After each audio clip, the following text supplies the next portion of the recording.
Russell Cave National Monument. It's a very interesting place to go visit. It's one of the few places in the world where archaeologists have been able to document how people live in one particular area over an expanded period of time. As a matter of fact, in this prehistoric cave shelter, the archaeologists have been able to determine who lived there, what their lifestyle was for the past 10,000 years.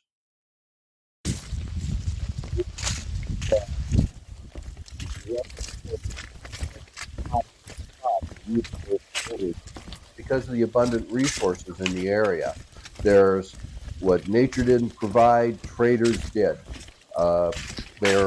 The people that lived here over the thousands of years left all kinds of clues. They left thousands of remarkable items such as pottery, cave drawings. They left arrowheads, spearheads.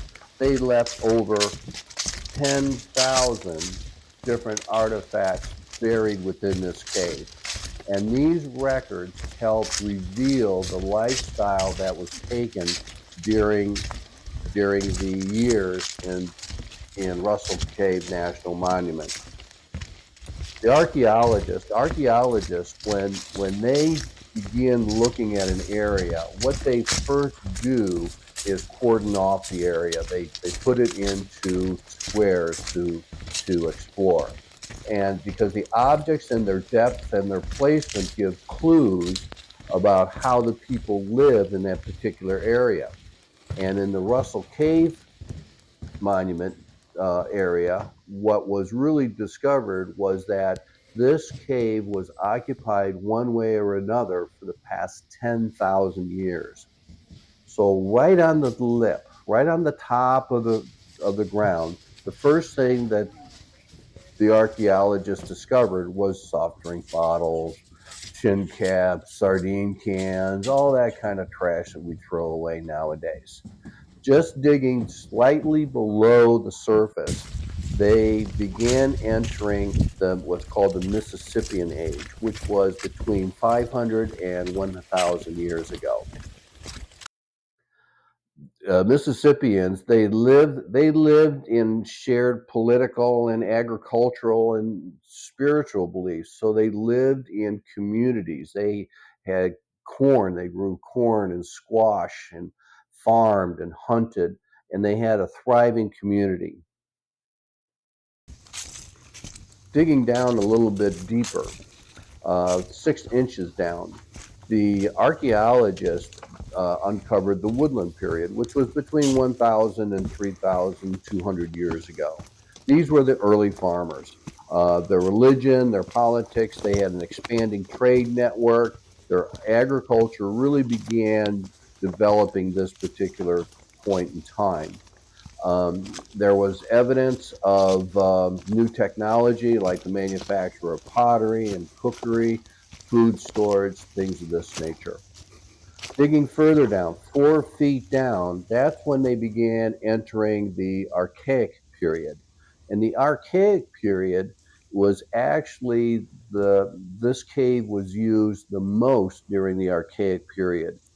They begin to find points to hunt the deer, the turkey, the squirrel, the bobcat.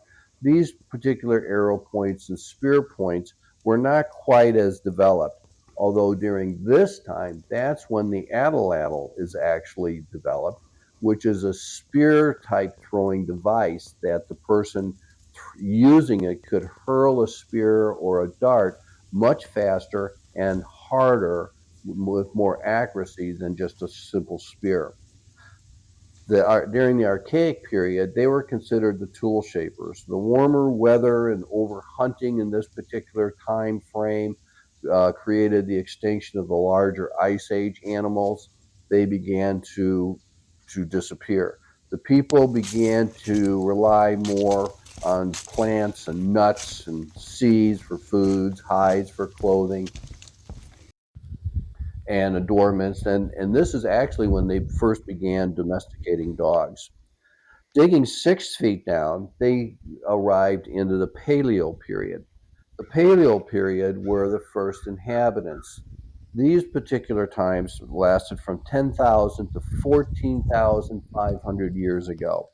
They were considered the first inhabitants. During this particular time, the archaeologists um, discovered that they figured that the shelter was used as a hunting camp, not necessarily for living, although some of that did occur. During the first period, the first inhabitants during this period, they hunted the wild pig or the peccary, porcupine. They fished in the nearby rivers. They ate the edible roots. They had beginnings of organizational hunts. Continuing to dig down to 12 feet, uh, Dalton points were discovered, and on top of the fallen rock on the Russell Caves. And that happened somewhere around 12,000, 10 to 12,000 years ago, where they configured. They continued digging down through that at 45, 43 feet down. That's when they finally reached the water table to bring an end to the surveying. Hope you enjoy this little bit of a narrative on Russell Cave National Park in Kentucky. It's a really interesting place. You should really make an effort to go take a look at it if it's something that you are interested in, some of the history, some of the ways that we developed as a culture. It's really a very interesting place. So thanks for tuning in. If you have not already subscribed, please like and subscribe to my channel. I'd appreciate it. Thank you very much.